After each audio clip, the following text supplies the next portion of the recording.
Hello guys, स्वागत है आप सभी का आपके अपने यूट्यूब चैनल एजुकेशनल ज्ञान मैथ्स में।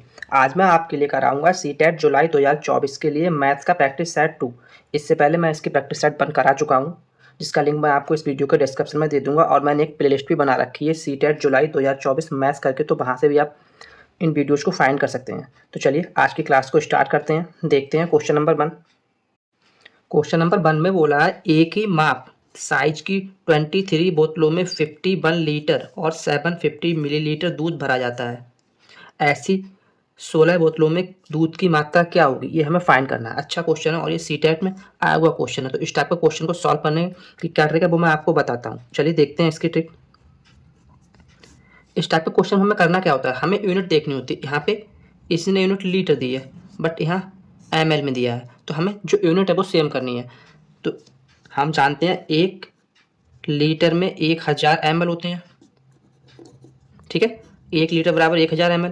तो यहाँ से जब हम इसके लिए ml में कन्वर्ट करेंगे तो 51 में मल्टीप्लाई करानी पड़ेगी 1000 की। तो यहाँ से हमें कितना मिल जाएगा, 51,000 ml प्लस 750 ml से दे रखा, तो कुल मात्रा कितनी हो जाएगी 51,000 प्लस 750, तो 51,750 ml। ये कुल दूध की मात्रा हो गई। इसे कितने 23 बोतलों में पैक करना है, तो एक बोतल में कितना आएगा, ये निकालने के लिए हमें क्या करना होगा, इसको 23 से हम क्या करेंगे डिवाइड। तो डिवाइड करके देखेंगे क्या मिलेगा, ये 23 दूनी 46 हो जाएगा। यहाँ बचेगा 5 57, फिर से 23 दूनी 46, और यहाँ बचेगा 4 और 7 11 115, 23 पंजे 115 और 0। तो यहाँ से एक बोतल में कितनी मात्रा होगी 2250 ml एक बोतल में होगी। इसने पूछा क्या कि ऐसी 16 बोतलों में दूध की मात्रा क्या होगी। तो अगर हमें 16 बोतलों को निकालना है तो क्या करेंगे, जो एक बोतल की मात्रा है इसको 16 से करा देंगे मल्टीप्लाई, और मल्टीप्लाई कराने के बाद हमें जो मिलेगा वो इस क्वेश्चन का आंसर मिल जाएगा। 16 जीरो का जीरो, 16 पंजे 80 जीरो, 16 दूनी 32 और 8 40, फिर से जीरो, तो 4 16 दूनी 32 और 4 36, तो 36,000 ml। बट यहाँ पे हमें जो आंसर दिया है वो लीटर में दिया है, तो क्या करेंगे इसको डिवाइड कर देंगे 1000 से, क्योंकि 1000 में जो 1 लीटर बराबर 1000 ml होता है। जब उसको डिवाइड करेंगे तो 3 जीरो से 3 जीरो कट जाएगा, और यहाँ से हमें कितना मिल जाएगा 36 लीटर, जो क्या होगा हमारा इस क्वेश्चन का right answer, option number A. Clear है। इसी टाइप के क्वेश्चन सीटेट एग्जाम में देखने को मिलते हैं, और मैंने इस क्लास में जो भी क्वेश्चन लिए हैं वो सभी PYQ क्वेश्चन है। चलिए देखते हैं क्वेश्चन नंबर 2। क्वेश्चन नंबर 2 में बोला है एक टंकी में 400 लीटर पानी है, इसमें से 12 लीटर 500 मिलीलीटर पानी काम में लेने के बाद शेष पानी को समान क्षमता के 25 डिब्बों में भरा जाए, तो प्रत्येक डिब्बे की क्षमता, मतलब प्रत्येक डिब्बे में कितना पानी आएगा, ये हमें निकालना है। तो चलिए इस क्वेश्चन को सॉल्व करते हैं। इसकी ट्रिक देखते हैं क्या है। अगर ऐसा क्वेश्चन मिलता है तो हम देखते हैं यहाँ यूनिट चेक करते हैं। यूनिट सेम होनी चाहिए, यहाँ लीटर है यहाँ भी लीटर, बट यहाँ पे ml है। तो अगर हम इसके लिए लीटर में कन्वर्ट करेंगे तो 0.5 लीटर मिलेगा। 1000 से डिवाइड करेंगे तो 0.5 ये और 12 ये, मतलब 12.5 लीटर हो जाएगा। तो 400 में से 12.5 लीटर यूज कर लिया पानी, तो बचा कितना 400 लीटर में से 12.5 लीटर यूज कर लिया, तो यहाँ बच गया 387.5 लीटर। ठीक, इस पानी के लिए 25 डिब्बों में भरना है, तो डिवाइड कर देंगे इसके लिए 25 से। सॉल्व करेंगे तो क्या मिलेगा 25 एकम 25, यहाँ बच जाएगा 5 और 8 13 137, 25 पंजे 125, 12 तो 25 पंजे 125। ठीक है, क्या मिला हमें 15.5 लीटर। बट जो ऑप्शन दिया है वो ml में दिया है, तो हम इसे कैसे लिख सकते हैं, अगर इसको हम 1000 से मल्टीप्लाई कराएंगे तो क्या मिल जाएगा हमें 15 लीटर तो पूरा पूरा मिल रहा है, और 500 मिलीलीटर मिल जाएगा। समझ में आया कैसे किया मैंने। मेन इस टाइप के क्वेश्चन को सॉल्व करने के लिए आपको जो यूनिट है, यूनिट की नॉलेज अच्छे से होनी चाहिए। क्लियर है। ऑप्शन नंबर डी क्या होगा हमारा इस क्वेश्चन का right answer. Next question solve कराने से पहले मैं आपके लिए यूनिट कन्वर्जन का कॉन्सेप्ट क्लियर कराऊंगा। तो चलिए देखते हैं। यहाँ पे जो हम बेस मानते हैं, जो रेफरेंस मानते हैं, वो मीटर मानते हैं यहाँ पे। ठीक है, मीटर से यहाँ पे 3 यूनिट मैंने ऊपर लिए हैं और 3 यूनिट नीचे, तो इसे हम कैसे बोलेंगे, kilo hecto deca metre deci centi milli. अगर आपको याद करना है तो इसी तरह याद करें, kilo hecto deca metre deci centi milli. अब इसका कन्वर्जन कैसे होता है, अगर हमें ये जो है नीचे ये छोटी वाली यूनिट है, सबसे बड़ी यूनिट किलो आ गई यहाँ पर, और सबसे छोटी मिली आ गई। अगर हमें बड़े से छोटे में आना है, हम बड़े से छोटे में आ रहे हैं, तो यहाँ मल्टीप्लाई कराएंगे। ठीक है, अगर किलो से हेक्टा में आना है तो 10 से मल्टीप्लाई कराएंगे, हेक्टा से डेका में आना है तो 10 से मल्टीप्लाई कराएंगे। मतलब अगर बड़े से छोटे में आ रहे हैं तो हम मल्टीप्लाई कराते हैं, और अगर छोटे से बड़े में जा रहे हैं तो डिवाइड करते हैं। तो क्या करते हैं, डिवाइड। मिली में, अगर मिली से सेंटी में जाना है तो 10 से डिवाइड करेंगे, सेंटी से डेसी में जाना है तो 10 से। तो ये जो कॉन्सेप्ट है ये आप अच्छे से कहीं पर नोट कर लें, ये कॉन्सेप्ट आपका क्लियर है तो आप सी टेट में यूनिट बेस्ड जो क्वेश्चन आते हैं उन्हें ईजिली सॉल्व कर पाएंगे। तो चलिए अब क्वेश्चन को सॉल्व करते हैं। जैसा कि क्वेश्चन नंबर 3 में इसने दिया है 500 centimetre plus 50 metre plus 5 kilometre, ये किसके बराबर है। तो इस टाइप का अगर क्वेश्चन मिलता है तो हमें करना क्या है, सबसे पहले हमें ऑप्शन देखना है। ऑप्शन में जो हमसे इसने आंसर पूछा है वो किस यूनिट में पूछा है। तो आंसर हमसे जो पूछा है वो मीटर में भी पूछा है। तो जो मीटर वाली यूनिट है ये, इसको तो हमें कन्वर्ट नहीं करना है, तो इसे तो हम सेम 50 मीटर कन्वर्ट किसे करना है, सेंटीमीटर को। ठीक है, तो इसको कन्वर्ट करने का जो मैंने अभी आपको कॉन्सेप्ट बताया वो आपको अच्छे से मालूम होना चाहिए कि कितना डिफरेंस होता है, कितने से हम मल्टीप्लाई कराते हैं या डिवीजन कराते हैं। अब छोटे से हम किसमें, बड़े में जा रहे हैं तो क्या कराएंगे, डिवाइड कराएंगे इसके लिए। तो 100 से जब हम डिवाइड कराएंगे तो यहाँ कितना मिल जाएगा हमें, क्योंकि 1 मीटर बराबर कितना होता है 100 सेंटीमीटर।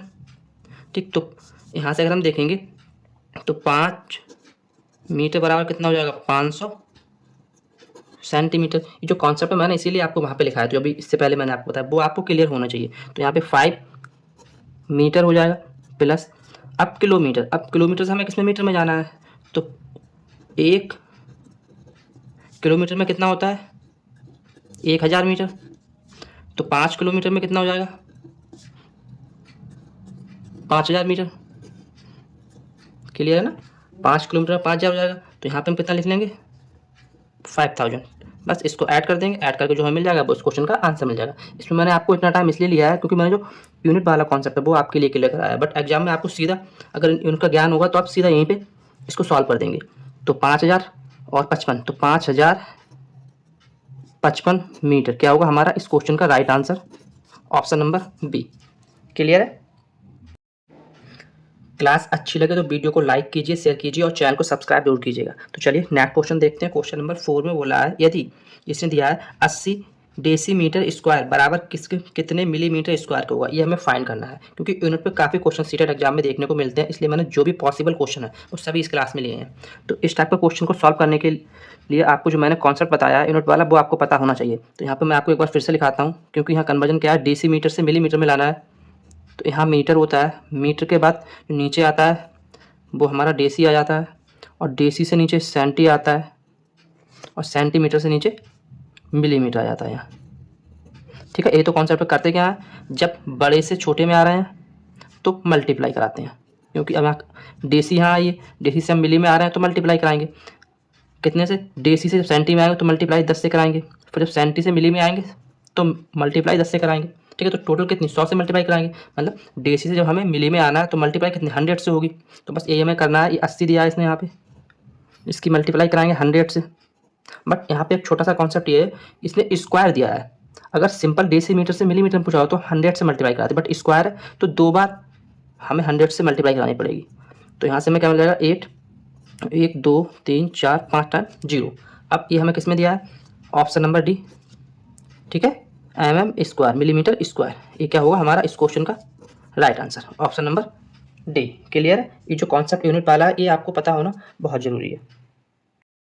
नेक्स्ट क्वेश्चन नंबर जो 5 है बहुत ही अच्छा क्वेश्चन है, ये क्वेश्चन एग्जाम में आने की काफ़ी पॉसिबिलिटी है। इससे पूछा है 1 ग्राम में कितने कैरेट होते हैं, ये हमें बताना है। तो यहाँ पे हम सब जानते हैं कि जो 1 कैरेट है, 1 कैरेट बराबर 0.2 ग्राम होता है, ये तो फिक्स है कि 1 कैरेट में 0.2 ग्राम होते हैं। ठीक है, अब अगर यहाँ से हम सॉल्व करेंगे तो 1 कैरेट बराबर, यहाँ से अगर पॉइंट हटाएंगे तो 2/1 कैरेट बराबर 2/10 ग्राम। यहाँ से सॉल्व करेंगे 2 एकम 2, 2 पंजे 10, मतलब 1 कैरेट बराबर क्या हो गया 1/5 ग्राम। ठीक है, निकालना हमें कि 1 ग्राम में कितने कैरेट है, तो इस 5 की इधर मल्टीप्लाई करा देंगे। तो 1 ग्राम बराबर कितना हो जाएगा 5 कैरेट, जो क्या होगा हमारा इस क्वेश्चन का राइट आंसर। क्लियर है, समझ में आया, option number C. Next question number 6 में बोला है 1 डेका मीटर में कितने डेसीमीटर होते हैं ये हमें फाइंड करना है। यहाँ पे इसने सीधा मैंने आपको यूनिट वाला कॉन्सेप्ट बताया, उसी से क्वेश्चन पूछ लिया है। तो यहाँ पे मैं आपको लिख के दिखाता हूँ। सबसे पहले डेका आता है, डेका के बाद मीटर आता है, मीटर के बाद डेसी आता है। यही है ना। करते क्या है, बड़े से छोटे में आ रहे हैं तो 10 से मल्टीप्लाई कराते जाते हैं। तो यहाँ मल्टीप्लाई 10 से कराएंगे, यहाँ भी मल्टीप्लाई 10 से कराएंगे। तो कितना 100 से मल्टीप्लाई करानी पड़ेगी, मतलब एक डेका में कितने 100 डेसीमीटर। तो हमारा किस ऑप्शन में दिया, ऑप्शन नंबर सी। क्लियर, समझ में आ गया। एक डेका बराबर 100 डेसीमीटर, ये क्या होगा हमारा इस क्वेश्चन का right answer, option number C. Clear. Next question number 7 दिया है, एक साधारण वर्ष में कुल कितने सप्ताह होते हैं। तो मैंने बेसिक से क्वेश्चन लिए हैं जो सीटेट एग्जाम में पूछे जाते हैं। तो यहाँ पे मैं आपको बताना चाहूँगा, जो हमारी साधारण वर्ष होती है वो हम सब जानते हैं, साधारण वर्ष में कुल 365 दिन होते हैं। और जो लीप ईयर होती है हमारी,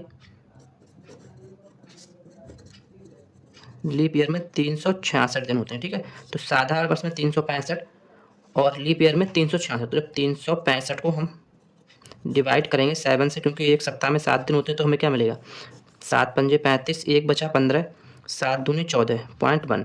ठीक है, तो इससे हमें क्या मालूम पड़ता है कि एक साधारण वर्ष में 52 सप्ताह और 1 दिन होता है। तो ऑप्शन नंबर बी क्या होगा हमारा इस क्वेश्चन का राइट आंसर। और एक लीप ईयर में क्या होगा, 52 सप्ताह तो कंप्लीट होंगे, बट यहाँ पे 1 दिन ज़्यादा है, तो यहाँ पे 2 दिन होंगे, 52 सप्ताह 2 दिन। ये कॉन्सेप्ट आपको क्लियर करना है कि जो साधारण वर्ष है उसमें 52 सप्ताह 1 दिन होते हैं और लीप ईयर में 52 सप्ताह 2 दिन होते हैं।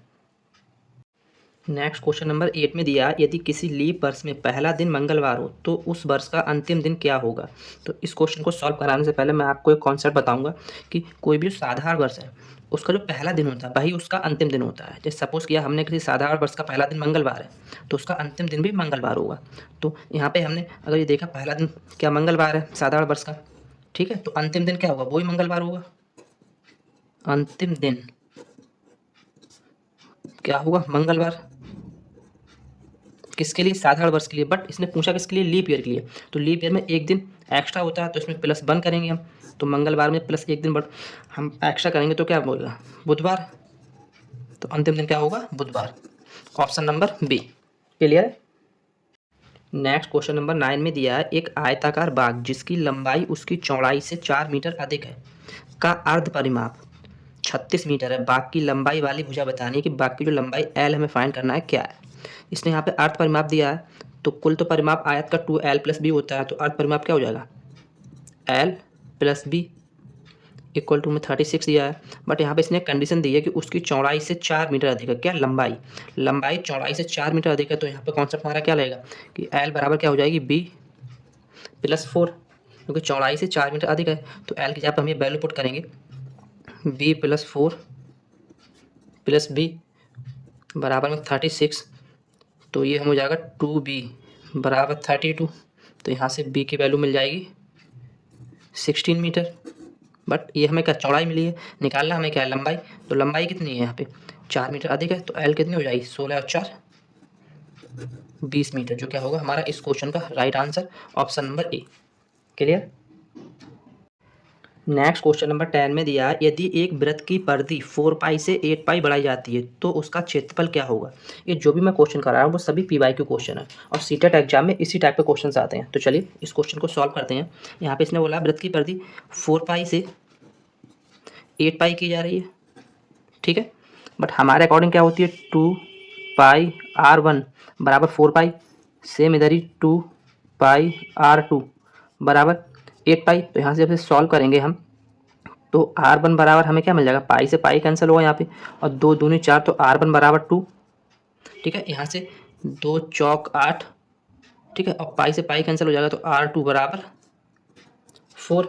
हमें R1 और R2 की वैल्यू मिल गई। पूछा क्या है, उसका क्षेत्रफल क्या होगा। तो अगर यहाँ से हम क्षेत्रफल इसका निकालेंगे, पाई R1 स्क्वायर, वृत्त का क्या होता है पाई R1 स्क्वायर, तो पाई R1 स्क्वायर मतलब कितना हो जाएगा 4। सेम ऐसे ही जब इसको निकालेंगे पाई R2 स्क्वायर, तो पाई R कितनी है 4, तो 4 का स्क्वायर 16। तो अब देखेंगे यहाँ पे हम कंपेयर करेंगे, यहाँ 4 पाई है, यहाँ 16 पाई है, ये इससे कितना गुना है, 4 गुना, ठीक है, कितना है 4 गुना। तो ऑप्शन नंबर सी क्या होगा हमारा इस क्वेश्चन का राइट आंसर। क्लियर है। नेक्स्ट क्वेश्चन नंबर 11 में दिया है, किसी मैदान का एक चक्कर लगाने में 250 मीटर दौड़ना पड़ता है। एक लड़की 75,000 सेंटीमीटर दौड़ चुकी है, तो उसने कितने चक्कर लगाए, और 3 किलोमीटर की दौड़ पूरी करने के लिए उसे कितने चक्कर और लगाने होंगे, ये हमें निकालना है। तो यहाँ पे इसने कितना दिया है 75,000 सेंटीमीटर। जब हम इसे मीटर में कन्वर्ट करेंगे तो 100 से डिवाइड करेंगे तो 750 मीटर। यहाँ पे हमारा जो यूनिट वाला कॉन्सेप्ट है वो क्लियर होना बहुत ज़रूरी है। मतलब वो 750 मीटर दौड़ चुकी है। एक चक्कर लगाने में 250 मीटर दौड़ती है, तो 750 जब उसने दौड़ी होगी तो कितने चक्कर लगाए होंगे, 250 से डिवाइड करेंगे तो 3, मतलब 3 चक्कर तो लगा चुकी है। बट उसे कुल दौड़ना कितना है 3 किलोमीटर।